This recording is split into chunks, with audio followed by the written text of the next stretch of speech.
Master minds commerce చదవాలనుకునే 10th inter విద్యార్థుల తొలి ఎంపిక.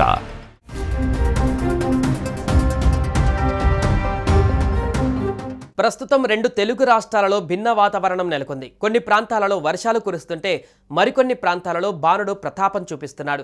ఈ క్రమంలోనే వాతావరణ శాఖ కీలక ప్రకటన చేసింది. రుతుపవనాలు ద్రోణి ప్రభావంతో ఉభయ రాష్ట్రాలలో వర్షాలు కురుస్తాయని తెలిపింది.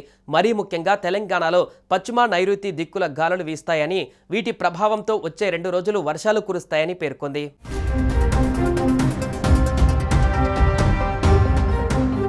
రుతుపవనాలు ద్రోణి ప్రభావంతో తెలంగాణలో 2 రోజుల పాటు వర్షాలు కురవనున్నట్లుగా హైదరాబాద్ వాతావరణ కేంద్రం తెలిపింది.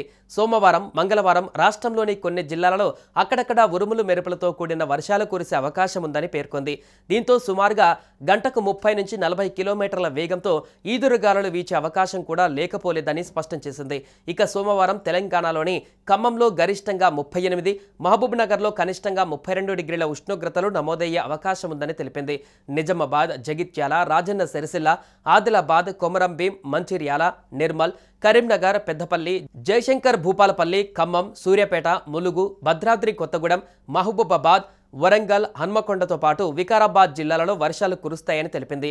ఇంతేకాకుండా రంగారెడ్డి, హైదరాబాద్, మేడ్చల్, మల్కజ్గిరి, సంగారెడ్డి, మెదక్, నాగర్ కర్నూలుతో పాటు కామారెడ్డి జిల్లాలోనూ మోస్తారు వర్షాలు కురిసే అవకాశం ఉందని పేర్కొంది.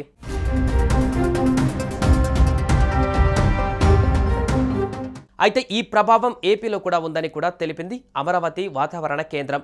మన్యం, శ్రీకాకుళం, విజయనగరం, కాకినాడ, కోనసీమ, విశాఖ, అనకాపల్లి, తూర్పుగోదావరి, పశ్చిమ గోదావరి, ఏలూరు, కృష్ణా, ఎన్టీఆర్, గుంటూరు, బాపట్ల, పల్నాడు, ప్రకాశం, సత్యసాయి, నెల్లూరు, కర్నూలు, తిరుపతి, నంద్యాలతో పాటు అనంతపురం జిల్లాలలో కొన్ని చోట్ల తేలికపాటి వర్షాలు కురిసే అవకాశం ఉన్నట్లు స్పష్టం చేసింది. అయితే వాతావరణ కేంద్రం వర్షాలు కురుస్తాయని తెలపడంతో రైతన్నలు సంతోషం వ్యక్తం చేస్తున్నారు.